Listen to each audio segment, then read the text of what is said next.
What's up, y'all? Before we dive in, thank you for checking out the channel. If you're new here, my name is Dallas. I'm a poet, I'm a storyteller, and just someone who's trying to learn how to heal out loud. I make videos about poetry, mental health, and just the real stuff that we're all trying to figure out. So, I'm glad you're here.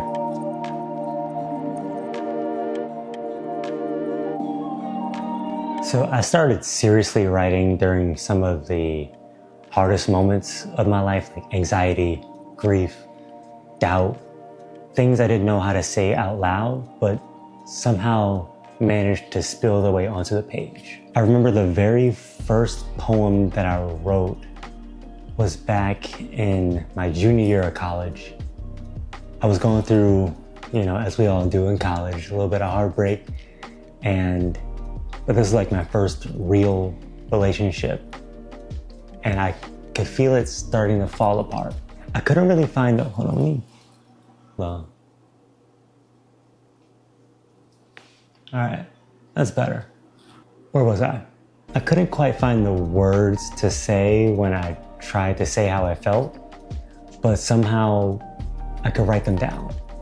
And it felt so easy to do so. So I wrote this poem called I Thought.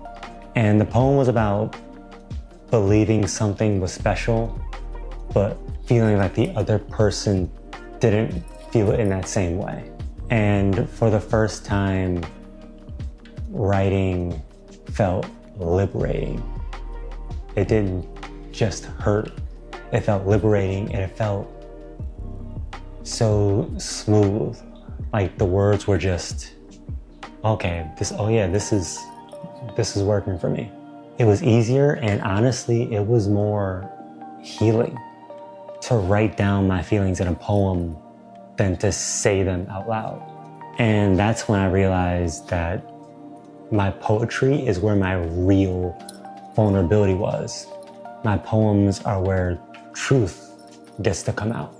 Poetry taught me that I didn't have to have all the answers. I just had to show up on the page. Some days I wrote 10 lines. Some days I wrote 10 words. Some days I just sat with the pen and did nothing but feel. But it all counts in the end. It all still counts. When you write, you're giving yourself permission to feel, permission to not be perfect, permission to heal in pieces and to heal in peace. I didn't realize it at first, but every time that I wrote, I was getting closer to myself.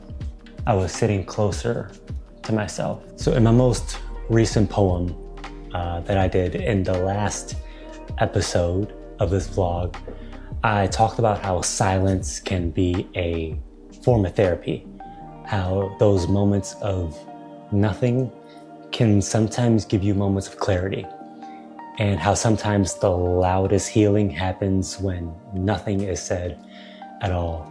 Speaking of which, I have another piece that I wrote. It's about how poetry can be a little bit of exaggeration, how, we write these super elaborate and beautiful and eloquent poems of like just saying, this is how I really feel, this is how I feel, this happened to me, and this is how I felt in that moment. But this poem is speaking to the point of which that's how you feel in the moment, but that's not the words that you say in the moment. And the premise of the poem is you're essentially being broken up with someone and you can't say anything because you're just at a loss for words. You're just speechless. Those are the true vulnerable moments where I feel something right now, but I don't have the words to say it. But writing gives you those silences, the white space in between paragraphs, the pause right before you hit save, the breath you take right before you pick up the pen again. It's all a part of the process. And I'm learning that healing doesn't always have to be loud.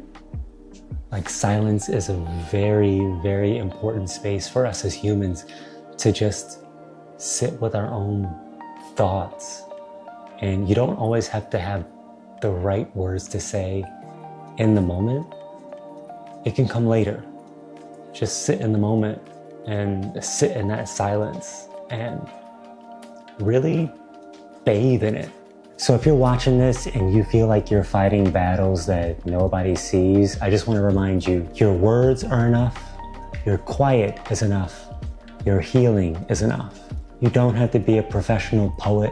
You don't have to be professional writer. You don't have to share a single word if you don't want to. Just start writing. Even if it's messy, especially if it's messy.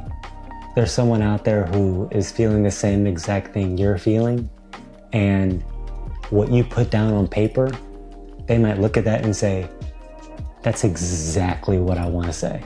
It's just funny how writing can be this sort of release, how you can just put words down on the paper and they don't even have to make sense when you're writing it down. Someone can look at it and make sense of it. You can look back at it later and make sense of it. There's just something about just writing it down as you feel it, as it just comes from the brain out to the mouth, through the hand, to the pen, to the paper, or if you like to type it out. Whatever you put down on paper, even if it's the messiest thing you've ever written, it's gonna be the cleanest thing to someone else. It's gonna be verbatim what someone wants to say. It's gonna be verbatim what someone is feeling, and they're gonna thank you for it. You're gonna save someone with what you write. And sometimes that someone can be yourself. Just like a lot of the times I save myself when I just write things down. Writing didn't fix everything overnight. I'm still growing, I'm still healing, but poetry gave me a place to stand when everything else around me felt shaky. And maybe it can do the same for you. So if you ever need a reminder, just open up a blank page and just write. Thank you for watching. If this resonated with you, please hit the subscribe button or share it with someone else who you think it might speak to as well. But we're just getting started here, so I'll see you in the next one.